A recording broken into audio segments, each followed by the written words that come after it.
Members, a quorum is not present. A Texas exodus, dozens of Democrats still out of state in a political power play to block redistricting. Now the backlash is growing, with the governor ordering their arrest. I have signed the civil arrest warrants.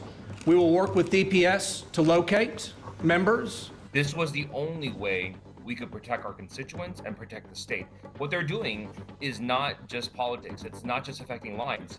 This is going to destroy lives. Democrats in Chicago pushing back. Fox SA's Yami Virgin is there tonight, bringing us an exclusive live report on how long this political standoff could last. Good evening. Thanks for joining us. I'm Brian Wolf. I'm Ashley Paredes. Our top story tonight, state officials continuing to warn Democrats of the consequences if they fail to show up to the special session. The Texas House is set to convene again tomorrow afternoon after it didn't reach quorum today. A mix of Democratic lawmakers from Illinois and Texas met in Chicago today for a press conference slamming Republicans' effort to redraw congressional districts in Texas. It aims to shift 5 seats to Republicans, a move that would bolster the party's narrow majority, an effort which was pushed by President Donald Trump ahead of the 2026 midterm elections. The governor can lie all he wants, but we're not running away. We're running into the fight. Texas Democrats are standing up for one of our most basic American principles, the right to representation. They expect us to take the punch and say thank you. Well, I am here to tell you, not only are we going to punch back, but we're about to beat you down. This is a story that's grabbed national headlines all day. We've been there every step of the way, including traveling out of state to cover the action. That's right. And as you can see on your screen right now, several House members flew to Chicago to try and block that redistricting vote. Fox SA's Yami Virgin is the only local TV reporter from our area who is in Chicago right now. And she spoke with some of the lawmakers who want there to break quorum and joins us live right now with the very latest on the battle. Yami. Good evening, Ashley. Good evening, San Antonio. And good evening, Ryan. We are 1,000 miles, more than 1,000 miles away from home in Chicago, Illinois, where today lawmakers from Texas made their presence known here, saying exactly what you just heard. The fight is not over. They're just getting it started. Whether you go back to 1836 when we were at the Alamo, all through the fights throughout the centuries, fighting for our rights, fighting for the right to be understood, to be heard, and to have our way of life respected has always been a core of what we do. That is under jeopardy right now. This is not easy to get up and leave our homes, leave our family, leave our jobs. That's not easy, but we have to fight for democracy. That is what the voters, they elected us in, and we have to fight for them. And they need to know that we are fighting for them. We will continue to do so, and we're not going to let Trump take Texas. It's not going to happen. All of us had a dad, and his name wasn't Donald. The idea that some man can just call Governor Abbott and say, do this for no other reason than pure politics, and the governor just says, okay, we want no part of that. Not only is it illegal, but it's an embarrassment.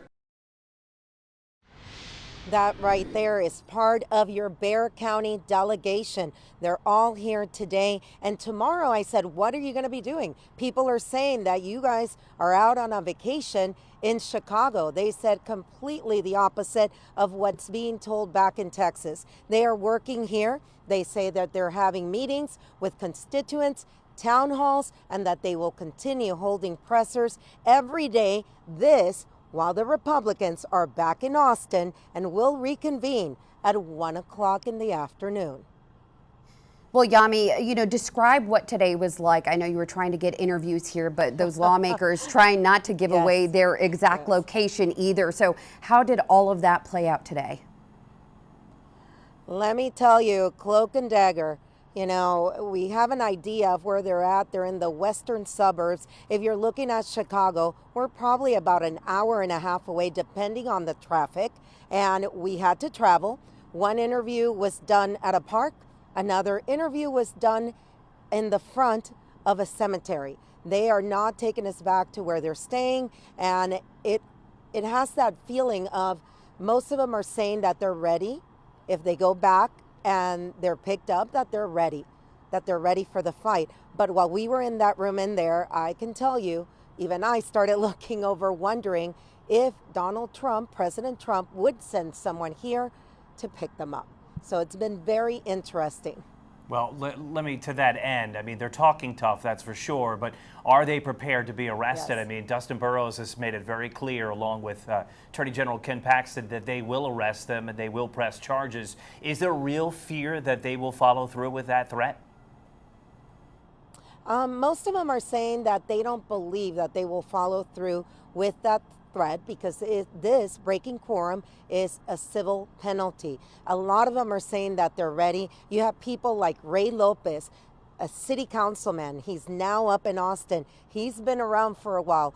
Barbara Gervin Hawkins, she's been around for a while. All of these people that are here right now are not first-term legislators. They have been around the block for a while. They say they're ready and that they're here in Chicago representing their constituents. Yami Virgin, the only local reporter in Chicago for us tonight. Thanks for that report. Here's a closer look at the impact the proposed congressional maps would have and why Democrats are willing to go to such extremes to stop it from happening. Currently, Republicans hold 25 of the state's 38 congressional districts, but that would change under the new proposal. Under the new plan, Republicans would likely win 30 seats. And the way the new lines would be drawn, it would be hard for Democrats to win any of the 30 seats being impacted. Here's what it would look like. The map on the top shows how the state's major urban areas look like right now. As you can see, there's shaded blue areas, typically favoring Democratic candidates, and the areas in red favor Republicans. The map on the bottom is the proposed map change. Here you can see less blue areas in the new maps. The proposed plan would pack more Democratic voters into urban districts they already control. The plan would also move Republican voters in areas already controlled by the GOP into areas controlled by Democrats in an effort to weaken that control. The proposal also splits up some voters in the Fort Worth area and divides them into neighboring Republican districts.